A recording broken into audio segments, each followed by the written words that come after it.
Ensuite, j'ai Juanito sur Twitter qui m'écrit « Monsieur le Président, concernant les ZFE, beaucoup de gens ont de vieilles voitures car ils n'ont pas les moyens d'en avoir de récentes. Est-ce que les villes veulent chasser les pauvres ? Que proposer ?» Alors, d'abord, pour que ce soit clair pour tout le monde, les ZFE, c'est les zones à faible émission. C'est les zones qui polluent le plus, enfin où il y a le plus d'émissions. Mais l'objectif, c'est que ça devienne des zones à faible émission. Donc, le problème qu'on a, dans nos grandes villes en particulier, là où la circulation est dense, on a beaucoup de trafic, il y a une forte concentration des émissions. Et en particulier des émissions de particules fines et d'oxyde d'azote. Et donc, c'est un problème à la fois parce que ça pollue beaucoup, c'est mauvais pour les gaz à effet de serre. Et puis, ça pollue beaucoup, ça émet ces particules qui, elles, sont mauvaises pour la santé. Parce qu'on le voit pour beaucoup de nos compatriotes qui vivent dans ces zones, qu'il y a environ 40 000 décès prématurés qui sont liés justement à une exposition durable aux particules fines. C'est un objectif de climat et un objectif de santé publique qui est extrêmement important. Et donc, il y avait 15 grandes villes qui dépassaient ces seuils en 2015. Au moment où je vous parle aujourd'hui, elles sont moins de 5. Alors,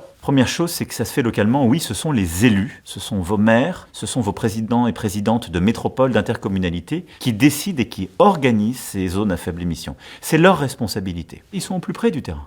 C'est pas ici à l'Élysée qu'on va décider comment il faut circuler à tel endroit, quel est le... Non, ça aurait aucun sens. Deuxième élément, on essaie de laisser personne sans solution. Et donc, moi je suis sensible à ce que dit Juanito, parce que quand on n'a pas d'autre choix qu'avoir son véhicule pour aller travailler, quand on est infirmier ou infirmière aide-soignant, qu'on a des horaires qui sont très durs, qu'on ne peut pas vivre dans la ville principale, la ville métropolitaine, et qu'il n'y a pas de transport en commun aux heures où on se déplace, donc là qu'est-ce qu'on fait ? On accompagne. On a mis en place, vous m'avez déjà entendu en parler, des primes à la conversion, des bonus écologiques.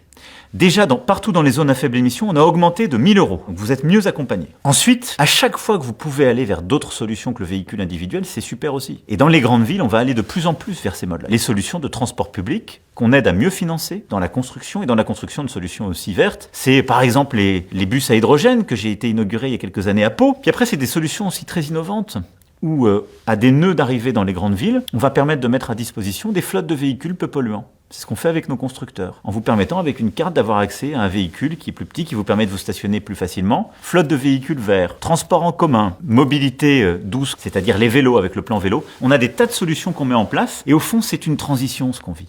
Et cette transition, elle inquiète tout le monde et c'est légitime. Et donc, elle suppose de le faire aussi avec beaucoup de respect pour chacun.